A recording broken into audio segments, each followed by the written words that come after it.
is up, everybody? It is Alex from Heavy New York. We are back at the altar and calling from the metaverse. We got Mark from Knelt Before. Great to be able to talk with you, man. Thanks for being here.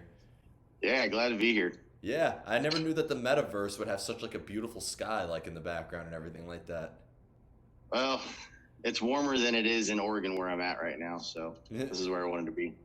Fair enough. Fair enough. Hey, I gotta say, if you guys are the first hardcore band to perform at the metaverse, that's history right there. So We missed out to that Ozzy Osbourne thing that he did a couple weeks ago, actually. okay, but the hardcore show, we never had the Yeah, hardcore show. Let's true. see, let's see people kicking the crap out of each other in that pit in the metaverse, right? Yeah. You know, let's see if the moshing violates the terms of service. But it's so awesome to have you here. Your new album, Be Nice, is absolutely awesome. True hardcore masterpiece. What was the sort of thought process going into the making of this? Was there sort of like a preconceived vision, or being that hardcore is such an organic music, it just kind of happened that way? Um, it really started as a personal project of mine. I was making music really for my son. I have he's now 8. His name is Atlas. Um, I wanted to make something that I could present to him and he could kind of listen to throughout, growing up, with a positive message, something that he could like take away messages from without telling him the messages. Throughout my youth, it's you had a question about growing up, your parents gave you a book, or they would they're embarrassed to say, to talk to you about stuff. So I wanted to have a better presentation of how I dealt with things, my thoughts and ideals, and just being a person that likes that type of music and gets so much from that type of music.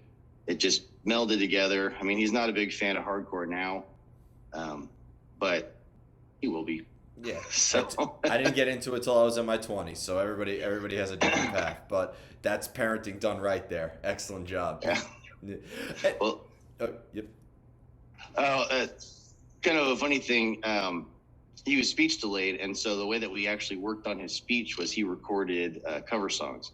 So the first one we did was "Faith No More, We Care a Lot," and he did like word by word. We stitched it all together, and he's like a football player who watches their tape. So he would watch himself performing it, and the whole thing stitched together, and then that's how he practiced his speech. So we started with that. We did Andrew WK Party Hard, a bunch of Ramones songs. And so that's how he's progressed with his speech, is by doing cover songs. And so music has always been a way that he and I have connected. So that was just kind of a natural progression from that. That's beautiful, and as somebody like myself who has been to speech therapy for many years, that is like a very, very inspiring story and a very unique way to do it. So that just added like a whole nother layer of context to this album, and I'm really glad you told me. Yeah. But I never asked this question before, but being that the original idea was to make this for your son and writing this from like a parent's perspective, do you feel that this makes it different than like what the average hardcore musician had to do, as they're writing a song about society and the all the more pissed off energy in the world? Do you feel like that this was a different mindset than what like an average hardcore frontman normally does? Not really. I think if you're writing for yourself and you're writing from personal experience, that's what hardcore is. Like, I'm not, and most hardcore bands are not attempting to pander to an audience. They're writing what they're feeling like at that moment, and that's a snapshot of where they're at, and this is a snapshot of where I'm at. I'm a parent. I really love my son. I want him to grow up right, and these are the messages I want to give to him. And the other bands, they're pissed off at society at that moment, and they want to write about it, and that's what they present. Mhm. So it's it's a snapshot of where you're at, and as long as you're true to who you are and writing what you believe, it's more genuine, and people are going to definitely catch on to that. Mhm. Being that like with Knelt Before, there's like a lot of other projects from the DNA from Love Hate Hero and Second Coming, What Lies Within, Divide the Day. Being that that's all background within Knelt Before, is did any previous projects influence the making of this as well, or were you all distancing yourself from previous endeavors? you can't get away from your past. Fair enough. You'll always, I mean, whether you want to or not, you're always going to take something from experiences that you've had. Uh, this is nothing like any of the bands that I've been in. I mean, What Lies Within, I played guitar kind of a long time ago with them. It was a more hardcore band, but it wasn't coming from the same place. And then Don was in Second Coming, and he's the way that he's contributing is not the way that he contributed to that band, and he's doing a lot more of kind of the bass, the low end songwriting of it, and then Derek's kind of writing the melody. Oh my God, my hand disappeared. I want to keep my hands down. Derek's writing more of the melodies and the solos and that stuff. So I'm sure they're taking stuff from past projects, and I'm taking stuff from past projects, but I wouldn't say that it's like I'm directly taking this piece from that band. Mhm. So When it comes to the lyricism, could the lyrical idea maybe help influence the direction of the music, or does music need to be written before any lyrics come into play? we've done column A and column B. It's tough because I mean, you want to write lyrics that are positive and you want to have a good message, but you don't want it to get sappy. So there's definitely a musicality when you're writing lyrics, because if you just write lyrics, then it might just be like da da da da da da da, and so then the music gets boring to me. I would say that it's 50-50. I'll write some lyrics and then we'll write music to it, but the overall idea for it usually is in my head when I'm writing either the music or the lyrics with everybody, and it's really hard to say. It's the chicken and the egg type of thing. Do you want the lyrics to be open to interpretation, or as you talked about with the message before, that you kind of want the listener to sort of be just as engaged as the messaging as the music itself in a way? It's definitely, I want to leave stuff open. I mean, I don't want to be super specific and have people be like, you have to follow this idea, you have to prescribe to this.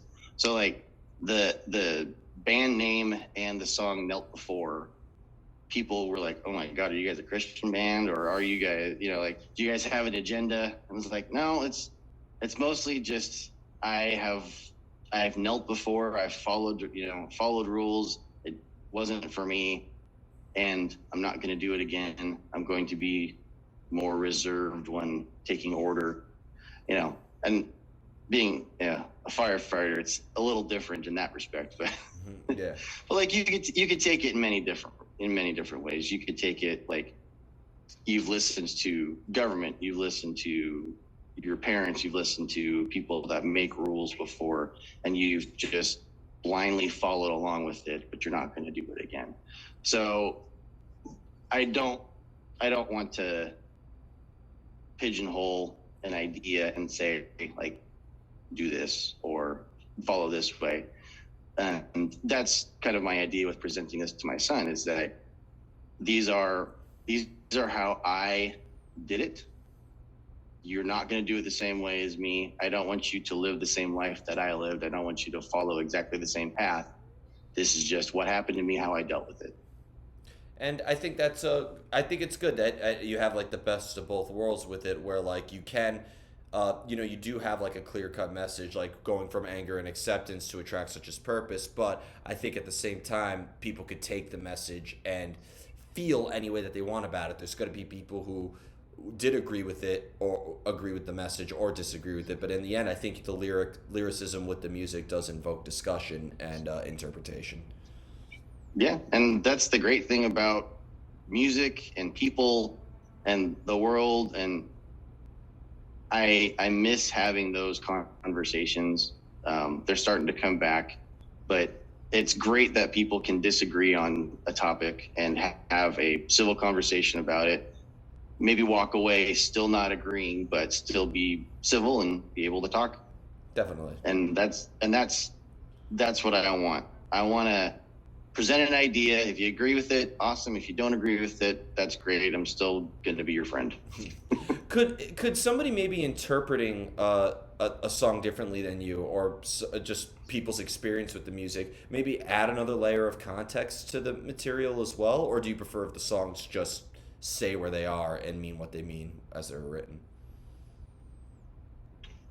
Within reason. I mean, I don't want to have somebody completely go off the rails with it and take a completely negative side, perspective of it. But I am happy to accept anybody's interpretation of anything, and I don't want it to be sacrosanct. The music was made for us. A lot of the lyrics I kind of just wrote already, and those were personal to me. They're very simple lyrics. I'll probably improve as I go, but the ideas are very simple. It's, anger, love. Two of the songs are about a previous boss that I had that I couldn't stand. And so they're about dealing with negative people and dealing with problems and how I dealt with it. And the last song on the album is how much I love my son and how I'm going to let him do his thing. And I'm just going to be there beside him through the whole process. So Oh, what I was gonna ask is, when you write a song though about some, whether where anger or despair is sort of like the fuel behind it. Obviously, creating music is very cathartic. But if you are using music to sort of like confront darkness or demons in a way, would you say that that also maybe makes the songwriting process rather deteriorating too at times? no, um, I have had, projects where we've written negative songs.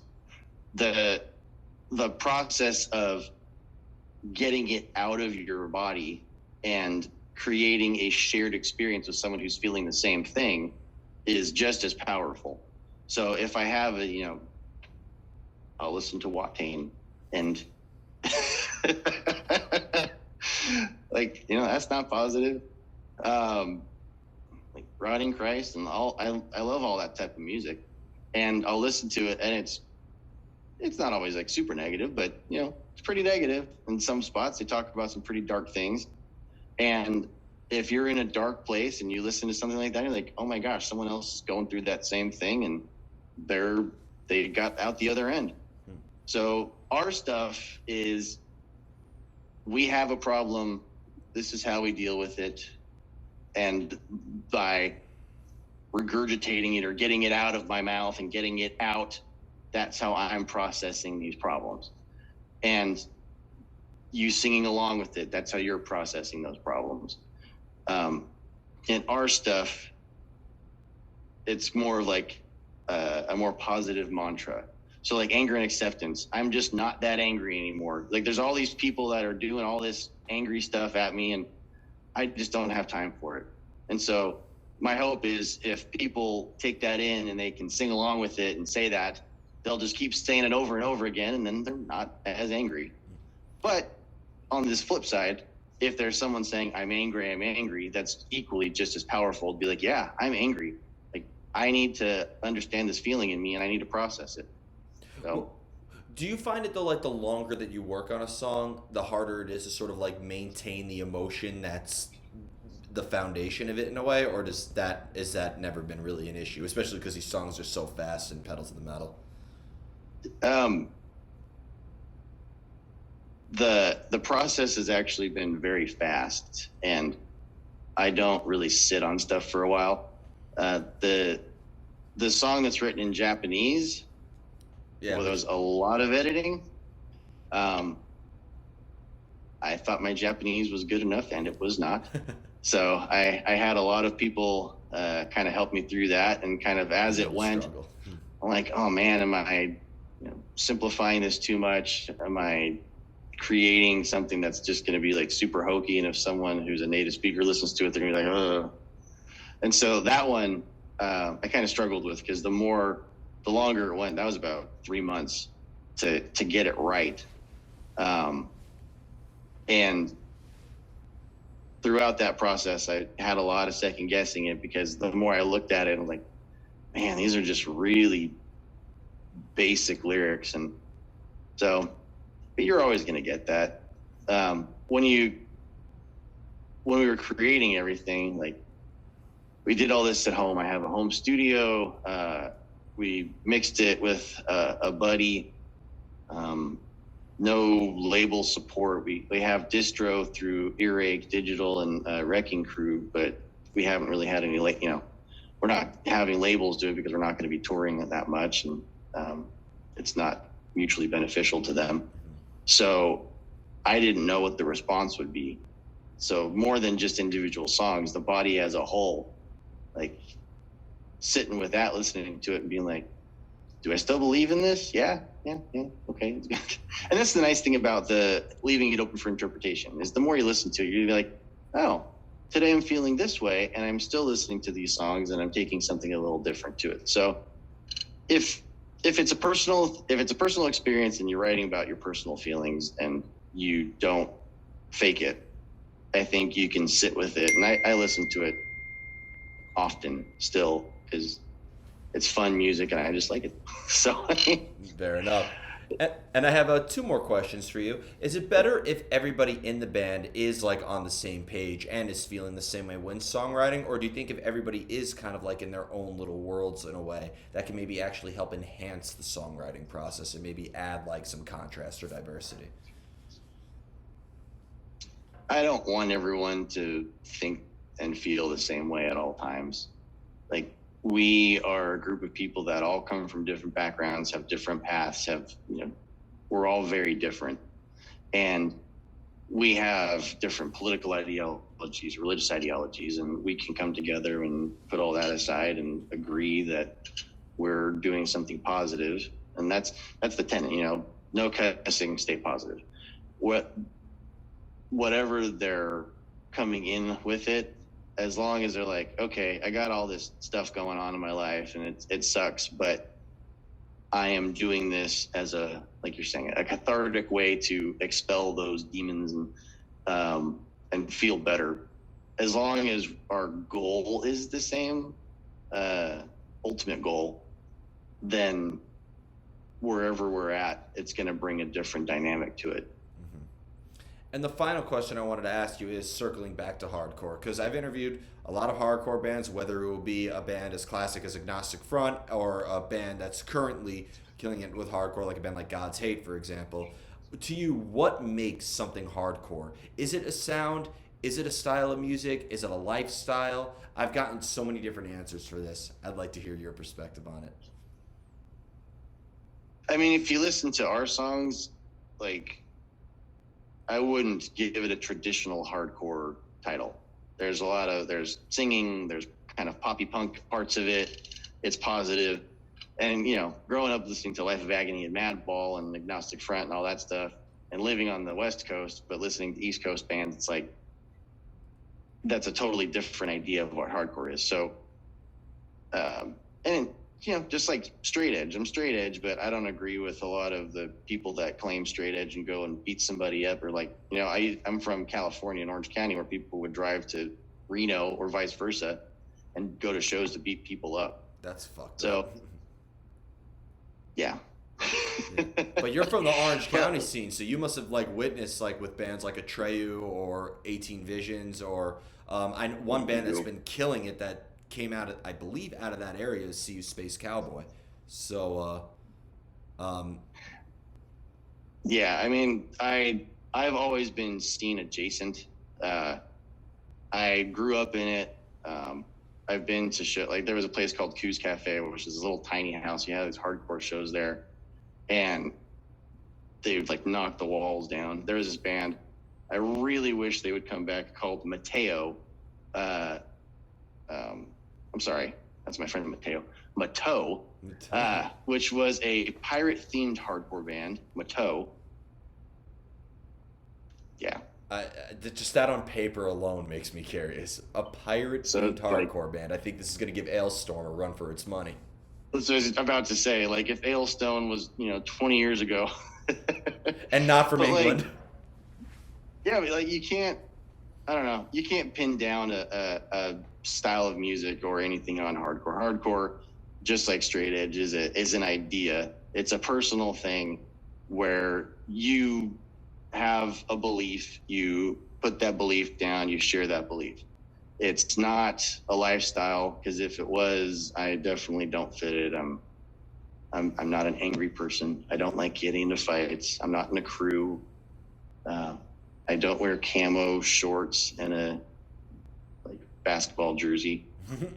Fair enough. So it's like it's who you are, and it's what you do, and you can't say that you have to play this type of music. You have to believe this thing to be hardcore or straight edge, or what. It's a personal choice, and it's your own thing, and it's not something you forcefully impress upon others. It's an idea that you present, and if people latch onto it and want to give it that title and agree with it, and then they put it into that box, and then that box grows. Definitely. So before we go, I want to thank you so much for your time today. Is there just anything else with Knelt Before that you would like to promote with the release of Be Nice? No, next we're trying to get some shows together. Being, older adults as we are, getting everybody together at the same time, same place is a little difficult, but we're working on it. We also, next year, probably, I'd say February, March, we got a split with a German band called Axids, which they're definitely worth checking out. It's, again, German hardcore. It's not really hardcore, but it's hardcore. So. Fair enough. I look forward to hearing that. Those hardcore splits are always fun. But thank you so much, Yeah. everybody. We are here with Knelt Before. Check out Be Nice if you haven't already. And we will see you next time on Heavy New York. Thanks for having me. Appreciate it.